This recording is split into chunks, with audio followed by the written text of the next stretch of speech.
Kepala BNPB Suharyanto mendorong segera dilakukannya proses relokasi bagi warga yang terdampak erupsi Gunung Semeru. Namun usulan tersebut belum sepenuhnya disetujui oleh penduduk setempat lantaran lokasinya yang jauh dari sumber mata pencarian mereka. Lantas, apakah upaya relokasi demi keselamatan masyarakat ini akan menemui jalan buntu? Selengkapnya pemirsa di Benang Merah melanjutkan misi relokasi.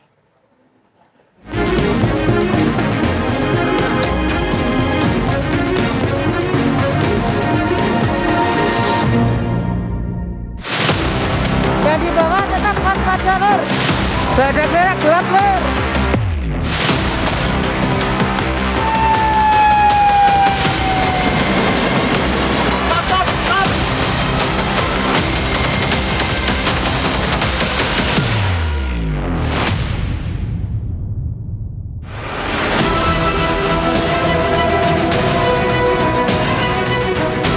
Gunung Semeru di Lumajang, Jawa Timur masih menunjukkan aktivitas vulkaniknya. Terjangan awan panas dan banjir lahar Gunung Semeru di Lumajang, Jawa Timur yang terjadi pada 19 November 2025 meluluh lantakan ratusan rumah warga. Adapun akibat terjangan banjir lahar Semeru, sebanyak 500 jiwa yang bermukim di Dusun Sumber Langsep, Desa Jugosari, Lumajang, terisolir selama 7 hari. Ironisnya, dengan kondisi yang sangat memprihatinkan ini, sebagian warga tetap menolak untuk dilakukan relokasi secara permanen. Faktanya, letusan ini bukanlah yang pertama kali. Pada tahun 2021, letusan dahsyat terjadi di penghujung tahun pada 4 Desember, menyebabkan 50 orang lebih meninggal dunia, serta 22 orang lainnya hilang. Sebanyak 169 orang mengalami luka-luka, 45 korban diantaranya menderita luka bakar pada saat letusan. Pasca bencana mengerikan tersebut, Badan Nasional Penanggulangan Bencana BNPB mencatat 10.395 jiwa mengungsi di 410 titik. Sebetulnya seluruh masyarakat terdampak di kawasan risiko bencana di daerah merah ini sudah sebagian besar diungsikan, yaitu ada 1.956 KK di tahun 2021 dan 2022 itu dalam waktu 1 tahun sudah direlokasi, sebagian besar mereka udah tinggal di sana. Dan terbukti tahun 2023, 2024, 2025 masyarakat yang tinggal di relokasi ini tidak terdampak. Artinya memang pemilihan tempat relokasi ini sudah tepat. Nah, ada sebagian masyarakat di Sumbersari ini sekitar 200 KK gitu. Ini yang sejak awal saat ditentukan relokasi itu mereka cenderung menolak. Karena alasannya jauh dari titik kampungnya ini ya. Memang agak jauh lah, sekitar 1,5 jam kalau perjalanan mungkin. Dan berkaitan dengan mata pencaharian. Meski Gunung Semeru sudah menunjukkan keganasannya, namun masyarakat setempat tetap enggan untuk dipindahkan ke tempat yang lebih aman. Padahal jika tidak mengungsi secara permanen, keselamatan mereka dipertaruhkan. Hal ini pun memantik tanya, sesungguhnya apa yang menjadi alasan penduduk setempat bersikukuh untuk tinggal di zona merah daerah bencana? Ada daerah bahaya, ada monitoring. Kalau kita kan nggak bisa jalan di jalan raya seenak kita, kan nggak bisa. Ada aturan, dan mari aturan itu ditegakkan. Misalnya kemarin ya di daerah Semeru, di Semeru itu kawasan rawan bencananya itu tidak ada pemukiman. Mau diketahui, mau ada warning, mau tidak, begitu ada awan panas baik-baik saja.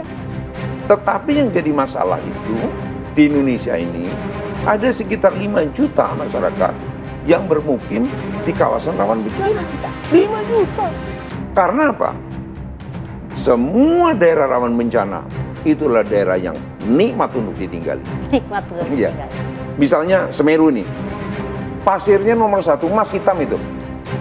Pasirnya nomor 1, batunya juga bagus. Semua ingin ke sana. Air melimpah. Semua daerah rawan bencana nikmat untuk ditinggali. Apalagi di Gunung Semeru yang konon pasirnya memiliki kualitas super sampai disebut sebagai emas hitam. Akan tetapi bagi mereka yang mayoritas bekerja sebagai petani, nyatanya tidak dibekali keterampilan maupun pengetahuan untuk pekerjaan yang baru. Ketika dipindahkan di tempat baru, dia kesulitan Mbak cari makannya, kesulitan dalam menanam juga nggak ada karena tidak disediakan lahan. Jadi pemerintah pusat maupun pemerintah daerah itu kelemahannya itu pada ini Mbak, dia hanya memindahkan saja, yang penting membangun rumah baru, rumah untuk relokasi, tapi tidak memikirkan bagaimana agar mereka itu bisa sekaligus dapat pekerjaan yang baru atau disediakan lapangan pekerjaan yang baru gitu loh Mbak. Jadi harusnya kan diikuti dengan memberikan keterampilan ataupun memberikan pengetahuan agar mereka itu bisa bicara mencari nafkah. Kemudian kalau misalnya yang lainnya, yang dua menurut saya sebenarnya pindahnya jangan terlalu jauh dari tempat itu, dari dia mencari nafkah biasanya. Jadi harus ada aksesnya ke sana itu. Menyikapi hal ini, pihak terkait pun tak tinggal diam. Berbagai upaya dan jalan tengah pun terus dilakukan dengan mengutamakan keamanan. Beruntung 200 warga yang bertahan akhirnya mau untuk direlokasi dengan opsi yang tidak memberatkan warga. Nah sisanya ini dia turun naik, kadang-kadang masuk di hunian tetap, kadang-kadang masuk lagi ke dusun lamanya. Karena disitulah mata pencahariannya, baik kebun, beternak maupun mencari pasir. Nah ini baru ketahuan setelah bencana 2025 ini, mereka minta kami direlokasi Pak, tapi jangan ke Sumber Mujur karena itu terlalu jauh. Hanya kita di dialog, kami sepakat dengan Ibu Bupati, itu yang ada beberapa puluh orang yang belum punya huntap di Sumbersari. Ini kita akan carikan lahan yang dekat dengan mata pencahariannya tetapi aman. Dan mereka mau. Dan juga kita berikan opsi relokasi mandiri. Tidak harus di lahan yang disiapkan oleh pemerintah Kabupaten Lumajang. Kalau mereka punya lahan milik sendiri, punya keluarga, kerabat, saudara, aman, kita bangunkan rumah di situ. Manusia tetaplah tamu, sementara Gunung Semeru adalah tuan rumahnya.